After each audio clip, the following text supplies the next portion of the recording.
Hello, and welcome to Stress. Life is your host. When we look at stress and we think about various things that are going on in our life, sometimes we actually have to be thankful for the stress that we're under.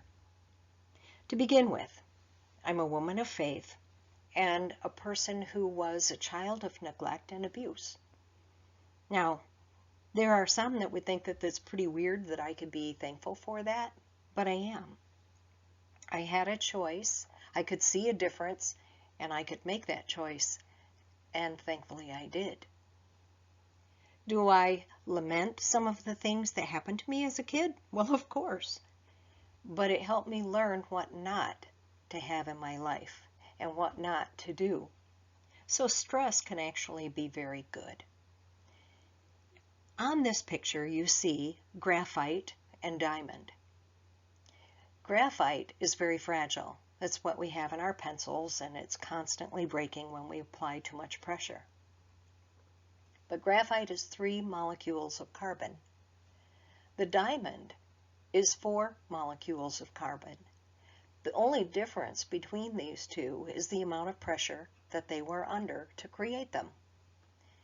Perhaps the length of time that they were under pressure as well.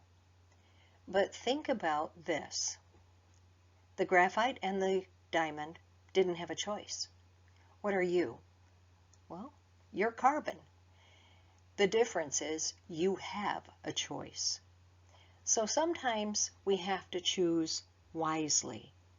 Stress is normal and it's good. We have to have stress in our lives sometimes, but we're going to talk about the problem that happens when we have stress in our lives. We're running on that emergency mode and how our body is going to pay the price.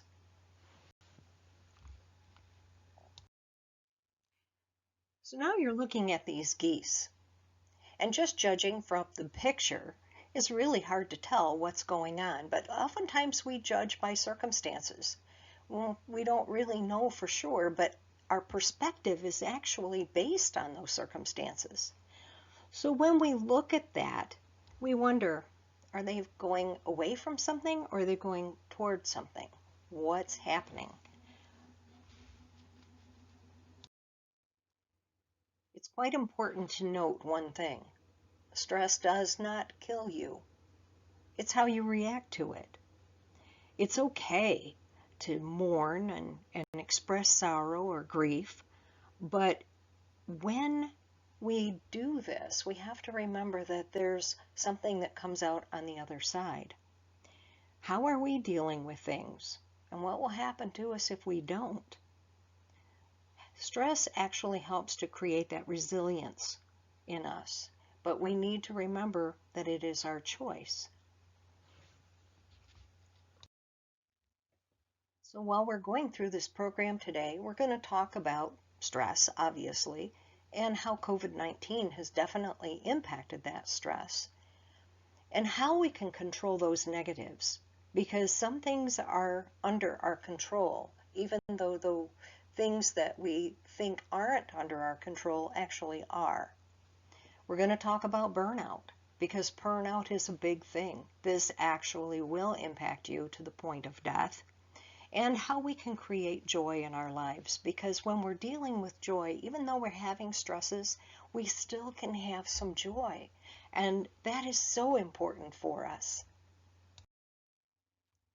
Throughout this presentation, I'm going to tell you, probably repeatedly, that stress begins in the mind, and then it goes and it impacts this entire body. We have to be very mindful that where this stress begins is where we have some control. It is a matter of how we choose to deal with things. We have to allow emotions to have their space, but not put them in storage, especially if they're negative ones, because that's just going to increase your anxiety of tomorrow. We have to deal with them because these emotions, honestly, they help us to understand and helps to soften them. And don't ever feel guilty for having these emotions, but don't use them as an excuse either.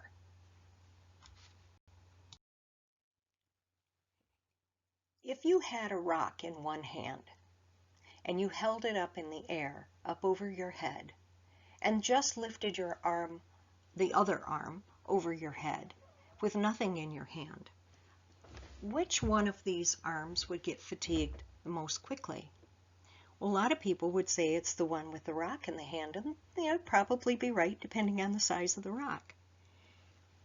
But when you think about stress, the longer we hold on to it, the heavier it gets. It doesn't matter if it's a great big rock or a tiny little pebble. Whatever you hold on to is going to be that which controls you. So when we look at stress, it's really a normal response. And we have to think outside the box sometimes. The normal stress response to situations that we face every day. We get up and go to work, and we don't really want to go to work. Maybe we didn't have anything to do that day. How about getting used to virtual educational opportunities? That was kind of stressful for me, but you know what? I did it. The body tells us when we are stressed. Believe it or not, it is something that we're usually aware of. Our heart rate goes up, our breathing changes, we have a lot of anxiety, and there is a gut-brain connection too that we'll talk about in a little bit. But when we get on the other side of something like this is what makes us really feel happy. We actually are giving ourselves a dopamine and serotonin boost in our brain. When we get on the other side, we've dealt with this thing, and isn't that awesome? How we deal with stress is so vital. It truly is. But you have to deal with it. Now, water will boil at 212 degrees. That's boil, and that's where you get your steam. At 211 degrees, you just simply have hot water. It takes boiling water to produce that steam, and steam is what powers trains and ships and gets you across the planet. But what is it that encourages you? What gets your water boiling? You have to find out and then keep going forward. It really makes you feel so much better. Burnout doesn't happen just to high-powered, overworked business executives. It doesn't just happen to the people that are out in the trenches every day. Believe it or not, it's not reserved for a select group of people in a select area. It happens to anyone who's doing too many taxing things over a long period of time. Burnout is actually happening to parents who are home. They can't get out of their homes. Maybe somebody doesn't have a job, and they've been in their homes now for how long? 10, 11 weeks? This is where burnout can really be a problem. Burnout is emotional, not just physical exhaustion, and it's caused by prolonged stress. People feel empty, totally exhausted, very overwhelmed. They don't have any more emotion, and this is actually toxic stress. It actually reduces any productivity that you might have had. It creates helplessness, hopelessness, powerlessness, all of these wonderful things, and makes you cynical and resentful. Now, there are people who will tell you that, what's wrong? You don't seem to be like yourself. If somebody is recognizing something like this in you, you may not have even recognized it yourself. So if somebody says this to you, please kind of listen, evaluate what's going on in your life. Everyone sees that glass half full or half empty. If it's full or it's empty, you still have opportunity.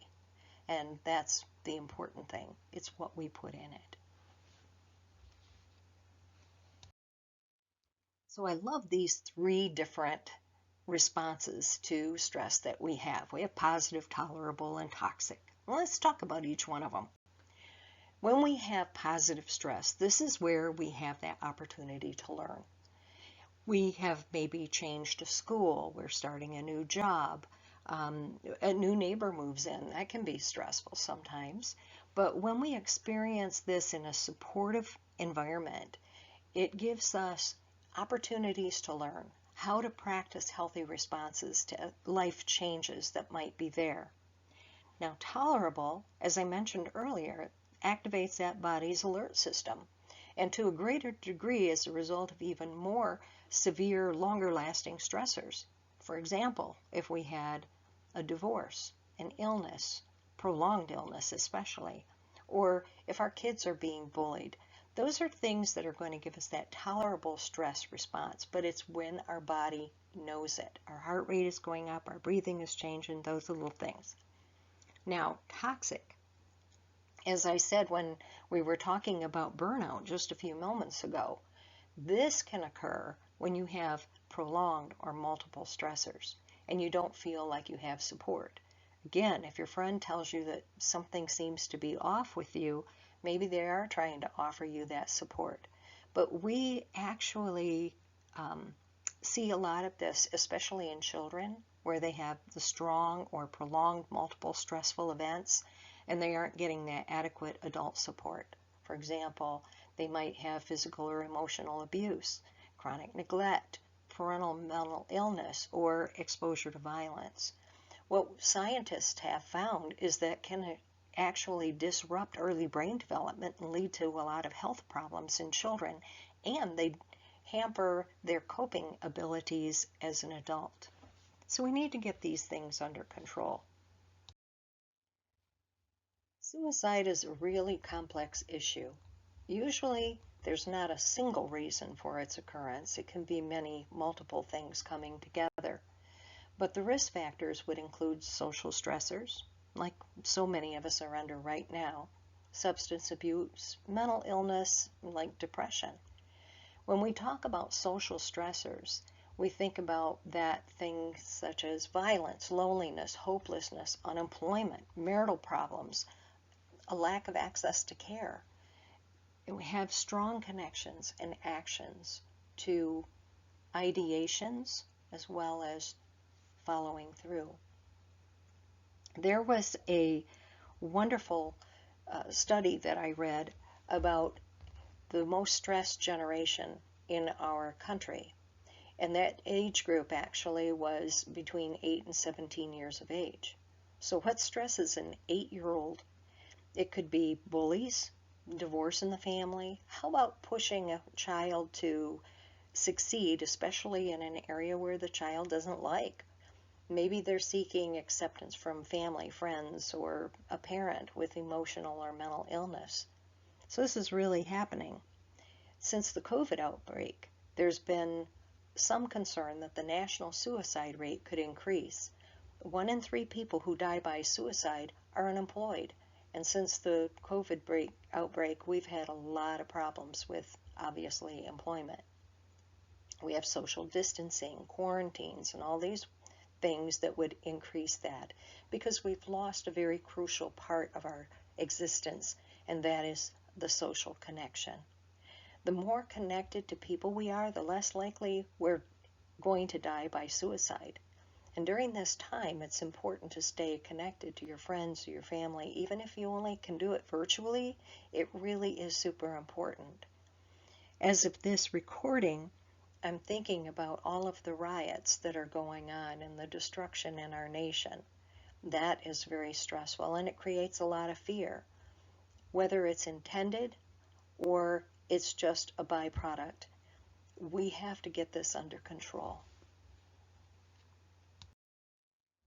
As I said a couple of times, stress actually alerts the body, and it alerts it in many ways. One of the things that it does, though, one of the effects that we're easily seeing is good old aging.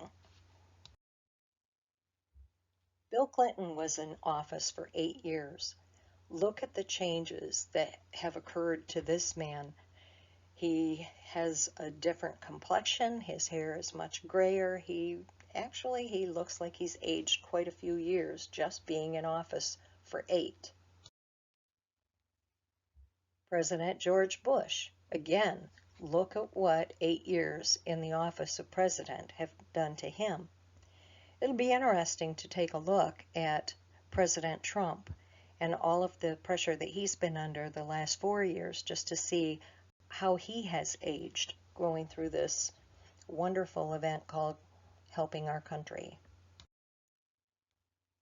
Hillary Clinton had never made it to the office of president, but has taken 20 years seeking that position. Just going through all of that, look at how she has aged. And I realize that age isn't kind to people over time sometimes, but that was a pretty big transformation in my book when I looked at her. Looking at what stress does to your body, just think about that. When we're stressing, we tighten our muscles up and we tend to clench down a little bit more. We provide ourselves with the wonderful opportunity to get a headache. Some people do have chest pain. And is that from just the stress? Or is it what the brain is doing on stress? There is definitely a connection. Stomach upset, we're going to talk about ulcers and sleep problems. I don't know about you, but I know that if I am stressed out about something, sleep is the last thing on my mind. I will toss and turn for hours, and it's still not resolved my problem. This is a very easy checkoff list. All we have to do is look what's happening to our country, our entire nation. We need to take a breath. We're going to talk about how breathing is so important, especially when we're under stress. But going through this list, irritability and anger, sadness, or depression, all of these are going to hit us. We get way less tolerant, and it does have a social impact. Just wait and see. I love the picture here. This guy looks completely chill, but who knows what's actually going on in his mind. All we do know is this, that chewing on mental garbage tends to make us put more physical garbage in our mouth, and we call that comfort food. This is definitely going to impact the physical body. We're going to talk about obesity in a little bit, but it is definitely on the increase. We think about the fact that we do have 32% of the men and 35% of the women in the United States that are overweight. We're not just talking overweight, we're talking very overweight. Since the COVID outbreak, it was quite fascinating because there was an Italian study that showed that it increased the adiposity, or fat, in kids because they're eating the same garbage as well. Drug and alcohol abuse. Many people are turning to that to deal with the stresses that they're under. Tobacco use or vaping. But the social withdrawal, right now, many people are seeing the effects of that social withdrawal. We need to be with people. Unless you're a true introvert, we need to have that social interaction. We are social creatures. And we exercise less often when we're stressed. Face it. If you're already stressed out and feeling miserable about yourself, many people will oftentimes just say, forget it, I'm not going to sweat. Now, if you really want to know how that works, I am not very good at pull-ups or sit-ups. But I find that when I'm stressed, I actually am really outstanding in mess-ups because I'm not thinking properly. So, why we should try to avoid a lot of stress, because obviously stress is good for us, I've said that, but if we don't get stress under control, here's what will happen to you. If you look at the word disease, it's actually dis-ease, where a lot of the things that happen to us begin in the mind, then they impact the body, because our brain will send out those wonderful hormones and chemicals, neurochemicals that we have. So starting at the top, we have to look at heart disease. Now, heart disease is brought on by stress because when we are stressed, we have cortisol. Cortisol is not your friend. It's not your heart's friend. It helps to create that gut fat, that visceral fat that is around your organs and such. This is not a very healthy thing. They've actually tied visceral fat into some cancers. But heart disease is one of the main issues that we see first off. when we look at GI problems, we have to think about this. Your stress does not cause an ulcer, but it does make ulcers worse. Now, that gut feeling is involved with the brain in the rostra insula, and it's responsible for visceral sensations. So we secrete those neurochemicals that are actually going to work against your stomach, and it's very interesting. Now, we know that H. pylori triggers ulcer formation, but the signals from the brain, when it adjusts those gastric secretions, it can actually make it more or less hospitable to invading ulcers. So what you want to have, invading bacteria. So what you want to have those good things coming out of your brain, your dopamine, your serotonin, melatonin. Alzheimer's disease. That one's fascinating. They did a study with a bunch of rats. They stressed them out, and then they looked at their brains, and they found that in the rats that had the most amount of stress, that they actually had lesions that had formed on the brain. So, don't get stressed. Try to protect your brain. You already saw what it does when we have accelerated aging, but there was also another study where they looked at a group of people who had been taking care of one of their children or loved ones for an extended period of time. And they compared that person with other people that were the same age in their peer group. What they did find was that these people that were under that accelerated or advanced stresses for an extended period of time, that these individuals actually died about 10 years sooner than their peers who were not under that same kind of pressure. It's very interesting. Anxiety and depression, well, that kind of goes in there. We look at things where we have demanding work with few rewards. Naturally, you're going to have anxiety and depression, and definitely sleep issues.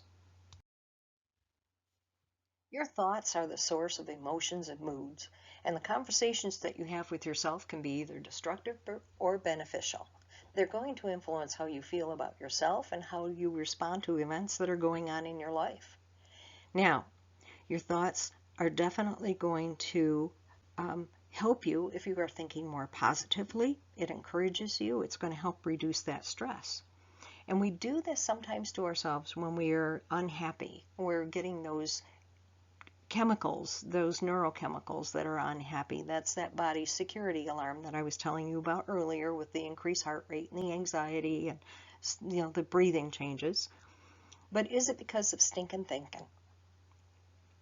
We have to think things through before we react. Is it really a big deal? Will it matter 100 years from now? Am I assuming or assigning a motive to somebody and their actions? Do I call myself names? Now, pain and unhappiness tend to get our attention, but stress will give you the best stories. I woke up in a hotel and discovered that I had bed bugs in my room. I took several hours to find a new hotel. This was in the middle of the night. Finally found a hotel, but didn't have the ability to check in until later that morning and had no place to get cleaned up before I had to go to my next job in another city. I asked for something to eat. They gave me an apple and a bagel, and off I go. So it's pitch black, and I'm driving down this freeway in a state where I don't even know where I am, and I start munching away on this food. I got down to the core of the apple and rolled down the window and threw it as far as I could, or as hard as I could, to try to get it as far off the road as possible so a little animal could eat it. Well, that did not work well, because when I rolled down that window and threw that apple with the greatest force that I could, the apple came right back at me because I had rolled down the wrong window. Now, not only was my hair straight, hadn't had time to get it rolled or anything, I had apple chunks in my hair. It looked like somebody had thrown up all over the window, and I was already tired and stressed, but I started laughing. I laughed so hard that I cried, and I was saying, thank you, Father, for this opportunity, because Manitoba, you can't make this kind of thing up. It was a matter of how I looked at that. And when I got to the place where I was doing the presentation that morning, I apologized because my hair was straight, and obviously I looked like I was tired because I was tired. And everybody cracked up over my apple story. So if I had not gone through all of that, I wouldn't have that story. It isn't what happens to you, it's what you do with it. As humans, we are very needy, and stress comes when those needs aren't met. Sometimes we do this to ourselves. When we want things more than we need things, we stress ourselves out trying to get those things. You see, we're born with holes in our nature, and this fills when we mature.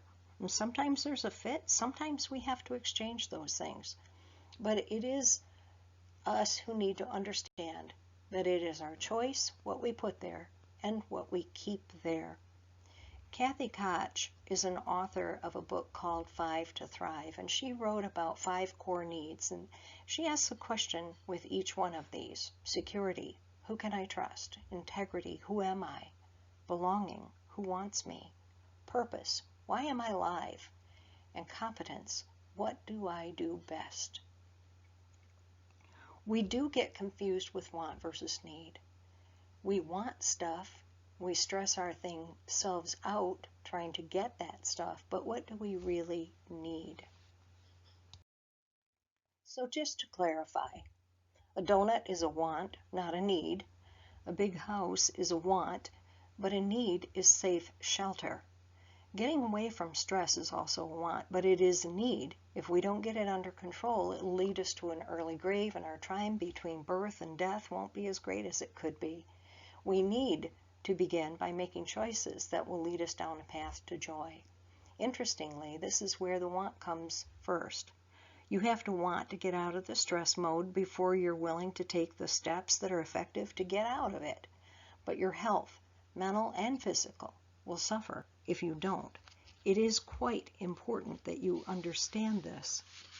But once our brain is reset, it helps to produce neurochemicals that are going to reduce that stress, give us a better life, and we do this by making better choices. And our choices might leave us with more stress. We have to evaluate what's important, what really is important. If you woke up today breathing, congratulations, now you have another chance. But let's talk about for a second the importance of our breathing and the proper way to do it. When we're stressed, we tend to, and you think about it, you tend to breathe quite shallow, you hold your breath, and what you're doing is actually robbing your brain, that frontal lobe where we have all of our reasoning and judgment, you are robbing your brain of much needed oxygen. So how do you breathe effectively? Well, think about this. You're blowing bubbles. You're stressed. So you breathe in, you blow out. And what happens? Nothing. The film of soap just pops. There's nothing that comes out of that, or very few. But when you are really intentional about blowing that bubble, you breathe in deep, about 4 seconds. You hold that breath for about 7 seconds and gently blow out for 8 to 10 seconds. When you control that breath, you actually are giving not only your opportunity to blow the much wanted bubbles, but you're oxygenating your brain. When you oxygenate your brain and it's calming down, it's going to send out those neurochemicals that are going to be really, really vital to making sure that you have another chance to make a better decision. There are some people in our lives that are determined to be the most adorable black holes of need that there are. I call these people gnats or mosquitoes. Those things that are constantly buzzing around you, just trying to drag you down. You have to be very mindful that there are some people who don't want their burdens fixed. They don't want their situation changed. They just want to have you listen to them and drag you down with them. And that's not fair to you. When you're listening to people that are doing these kinds of things, and they're not making any of the changes that you might suggest, then you need to walk away from these people because they will drag you down. It'll get to the point where sometimes you get depersonalized. You just don't have anything that is good in you to give back. This is emotional exhaustion, and this can lead to staff conflicts, absenteeism, low morale, decreased productivity, and ultimately reduces your patient or resident care. You just get to the point where you're on the outside looking in, doing things automatically because that's what you're supposed to do. But we have to find a way to relax. Like I said, it's okay to listen, it's okay to care. It's not okay to go down that hole with them. Now, I've seen people use rings, pills, magnets, crystals, coconut water, whatever it takes to relieve that stress. And how do they work with an attitude? Well, in order to work, you have to believe that they work. So the point here is, if we can think ourselves sick or angry, can't we think ourselves calm, accepting, determined to be our best for those that we are out there working with? We have to break that cycle of cynical. So in order to do that, we're going to have to find ways to relax. Now, deep breaths, prayer, consulting somebody who's gone through the same thing, someone who can listen empathetically. Treat yourself to something that makes you happy, but break that cycle of the cynical. This is really, really important. There's a particular word that we need to think about when we think about the burdens of life that are slowly weighing us down, and many won't like it. It's called responsibility. If you break down this word, it's very simple. It's responsibility. We have to pick ourselves up, we have to take charge, and sometimes it's hard, but it really is necessary. When we don't, we're going to run down the risk of being downhearted, disillusioned, and depressed.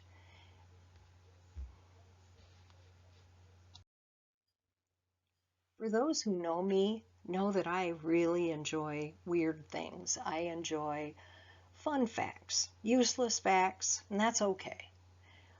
I love Happy Bunny too.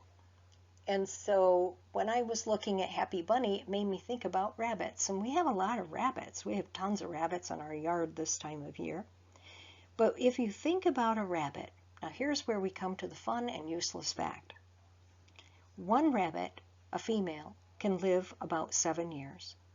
She can have 1 to 14 babies in a litter, and she can do this as early as 6 months of age. She can get pregnant minutes after giving birth, and the gestation period is only 1 month. So, hypothetically, let's assume that this female rabbit has given 12 litters, and each one of those is a female. So one female and her offspring could produce 185 billion rabbits in 7 years. What's the point to this?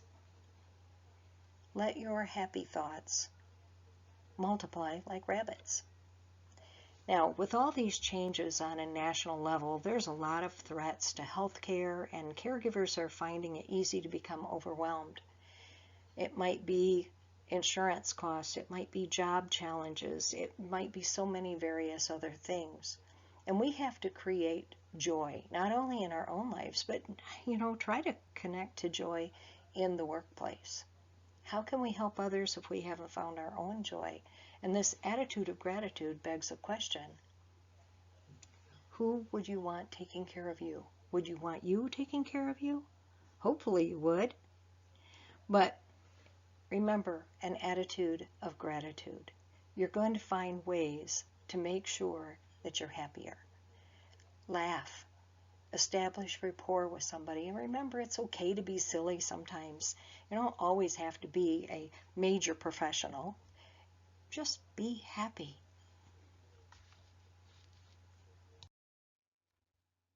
Now, we talked a few minutes ago about want versus need. Happiness and joy is another thing, too. And in order to discern this, we have to first define the difference between happiness and joy, because there's a big difference. And that difference is simply this. When we look at happiness, that's something that leads to resilience. There's something that gives you that little squirt of dopamine in your head. And it helps a lot when we're dealing with stress. But happiness is rooted in circumstances. Joy, on the other hand, now that's purposeful. It could share space with sadness. Joy is something that doesn't leave you, but it requires a connection to people, pets, creativity, memories. Those are all very important things, and it's quite purposeful, always purposeful. The world ascribes value to what people own, but your car, your house, your job, that's not going to love you back. Joy is a state of mind, so you have to find reasons to be joyful. It's an attitude that's based on underlying truth. It's sad that somebody died, but we're thankful that they were in our life. It was sad that you lost a job, but you might be happy for what you learned are your true gifts and talents. It is sad that I grew up in an abusive home, but it is a joy because I know that life doesn't have to be that way. There is happiness every day. If we look for it, there's also joy. We need to find that joy. So whether we're at work or at home, we can reduce the stress not only for ourselves and others, but others, I should say. Stop complaining. Look for the bright side. There usually is one, even in the darkest situations. Remember, you always have a choice. We can do some of this by recognizing what somebody does well, maybe better than ourselves, and that's okay. But we have to remember, too, to involve ourselves with very positive self-talk. If we start talking on the negative, we're going to go right down the tube. And make sure that we have a healthy routine, whatever works for you. For me, it's music. And we have to also remember to put on exercise in our brain. Exercise that ability to think happy thoughts or positive thoughts, maybe not always happy thoughts because people are going to think you're crazy. But if you start thinking about positive things the first thing in the morning, you're exercising that brain. And you need to remember this is going to set the pace for your day. It's going to help you through. I mentioned earlier the neurochemicals that our brain is going to produce. And there are foods that we can actually help our brain produce. And so very interesting. Dopamine is one of those things. It's strongly associated with pleasure. And sometimes that pleasure can be something that we taste or smell or do. Many of these things not only involve action, but how we're feeding our brain. Oxytocin, that is something that is going to help you feel connected. And serotonin, that's going to be peaceful. So we're going to talk about each one of these things. Starting at the top with dopamine. Dopamine, as I said earlier, is that feel-good neurotransmitter. It really is very closely associated, strongly associated with pleasure and reward. But it's not just as simple as that. It's really very complex chemical that we have in our brain. It's involved in neurological and physiological functioning. And it is a contributing factor in motor function, mood, even our decision making. So then we move on to oxytocin, the cuddle hormone or the love hormone. This is associated with sex, and it promotes bonding and intensifies memories, both good and bad. And oxytocin can actually depend on the environment that we're in. Serotonin, this is one that's going to work between nerve cells, and it contributes to well-being and happiness, among other things. It does help to regulate your mood and your social behavior.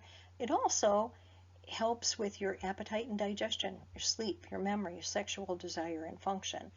So it's a precursor of melatonin. It helps to regulate that body's sleep-wake cycle and that internal clock. And they think that it actually plays a role in appetite and emotions, as well as motor function and cognitive function. But it's not known exactly if serotonin affects these directly or if it has an overall coordinating effect in the nervous system. What we do know is this: low serotonin levels have been linked to depression. So eat healthy so you can feed your brain. So again, starting with dopamine. Again, dopamine directly affects the reward and pleasure center in the brain, which in turn affects your mood. Now, its activation occurs for a number of reasons, including the sudden availability of food. I mean, think about it. When you go into a restaurant and suddenly you're smelling all these things and seeing all these things, it excites your senses.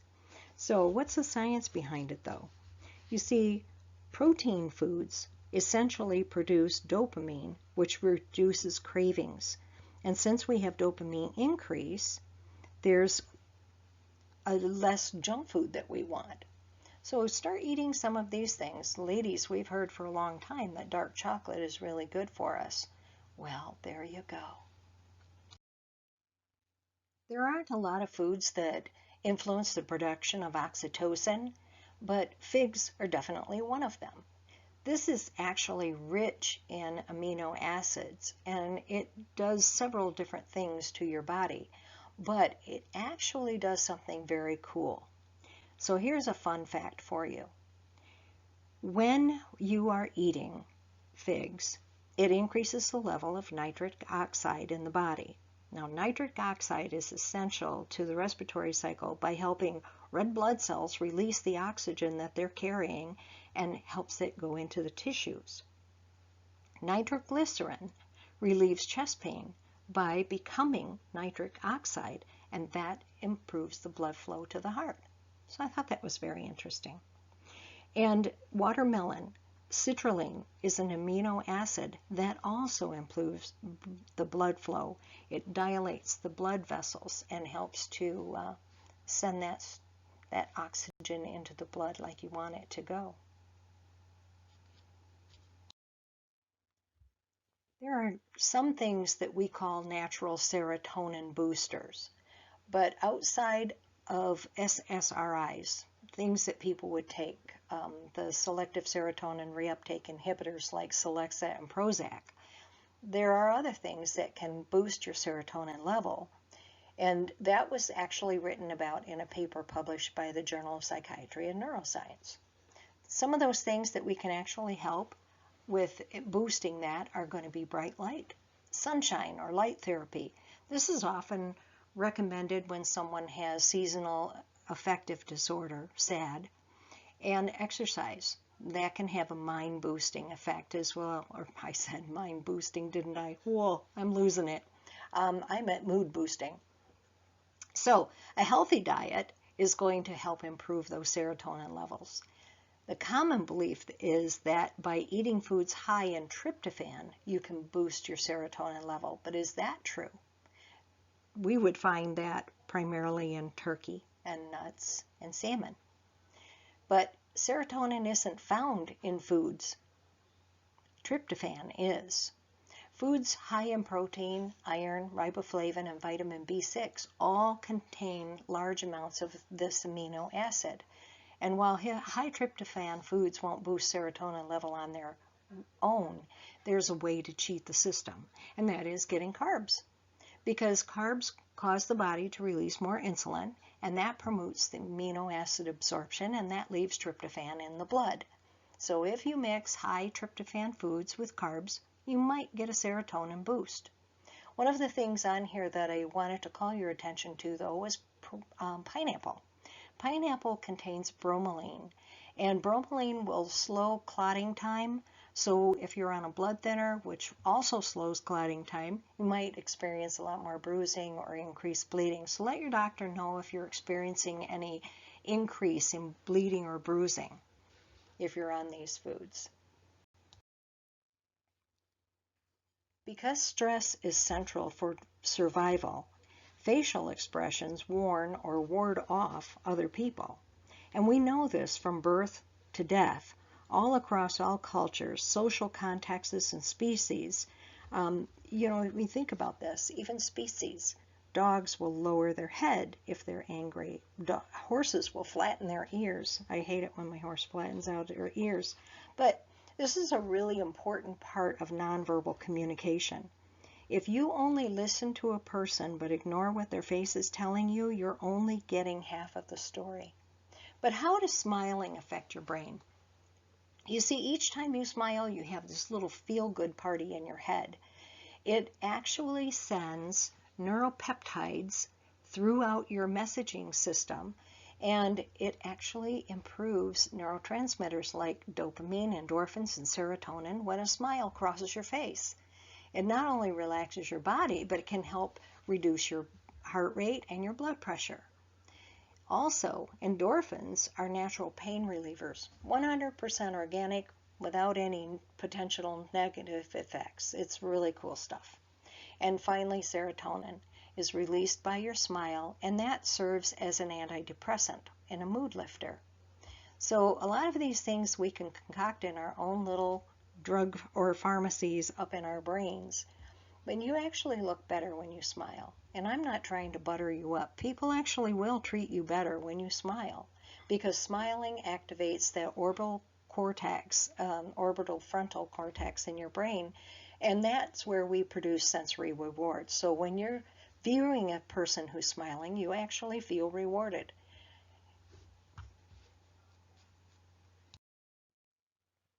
Another fun thing that we can do with our brain.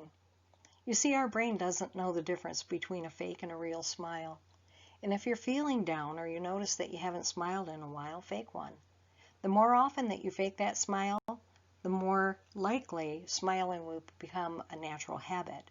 But you also, each time you fake smile, you still release dopamine in your brain.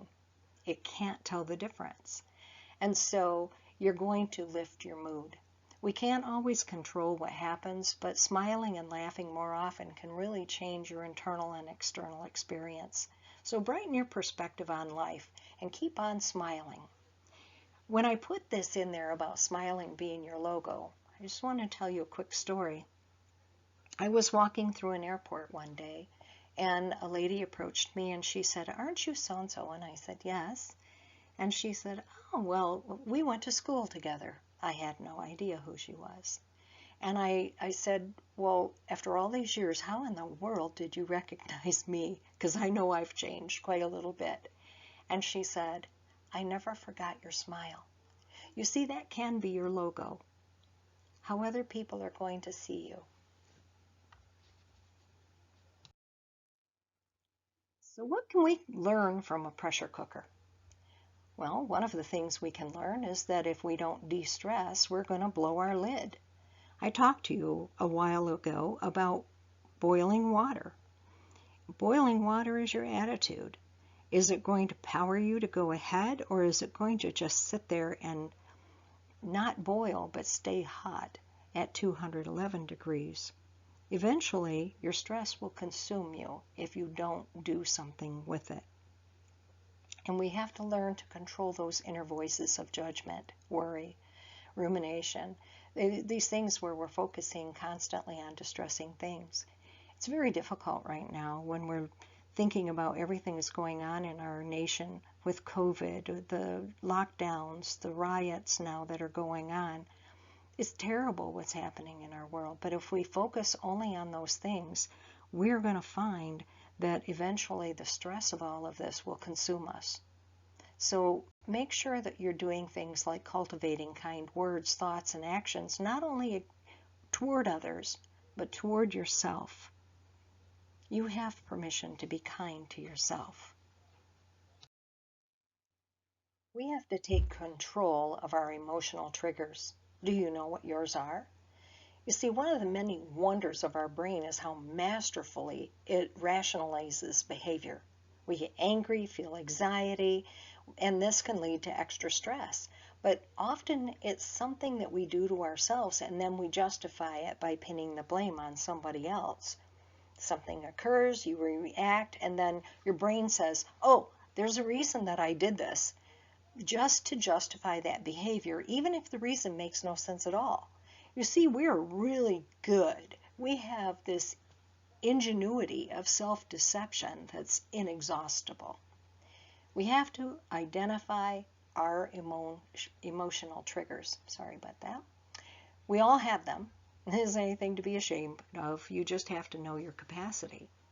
So when you're looking at your emotional triggers, you have to know, is this something that you can spot right away? What's triggering it? How do you feel in that moment? And give yourself a chance to feel differently if you want to. If you give yourself a chance to think it through, oftentimes things can change. But again, you have to know your capacity. Sometimes you just have to walk away from things. And then we have to look at the emotion. Is it related to anger, sadness, or whatever determines that trigger that emotion? When your brain perceives that someone has taken or plans to take one of these important things away from you, your emotions are triggered. So challenge yourself. The more you're attached to having control, safety, being smart, the more your brain will look out for circumstances that deny you of those needs. And that unmet need or threat becomes an emotional trigger.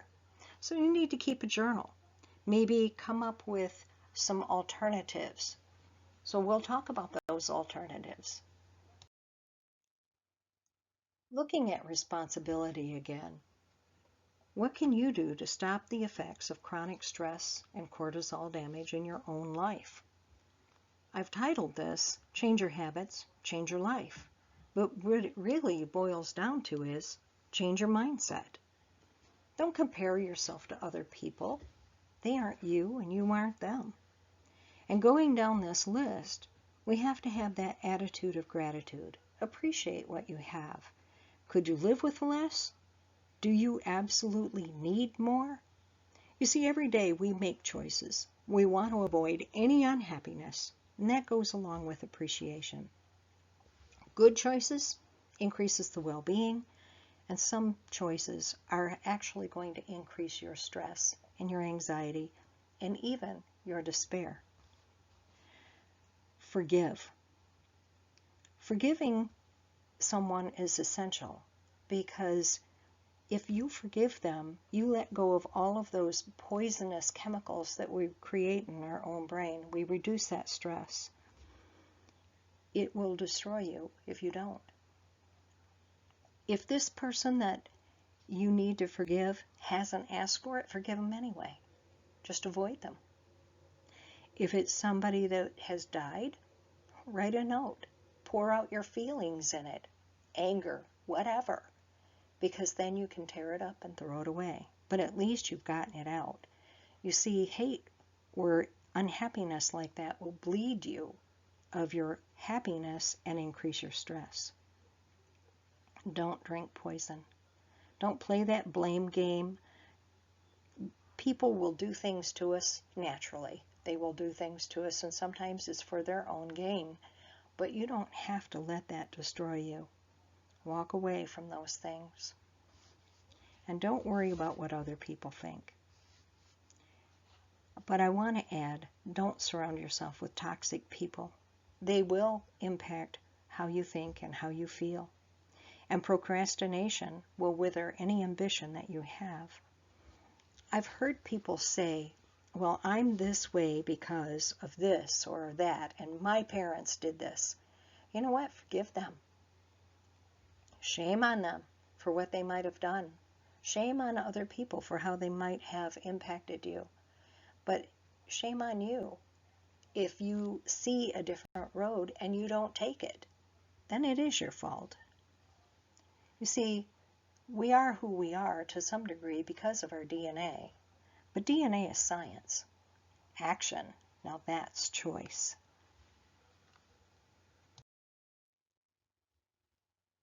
You are blessed with 86,400 seconds in every single 24-hour period. 86,400 seconds to think correctly, to let go of things that are going to impact you negatively. So somebody cuts you off in traffic, and you give them how many seconds?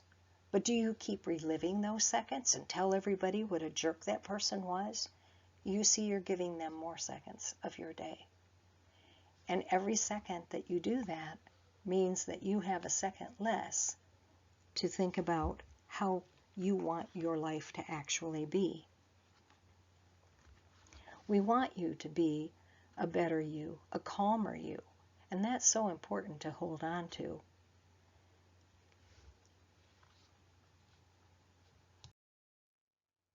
Which glass would you prefer to drink from?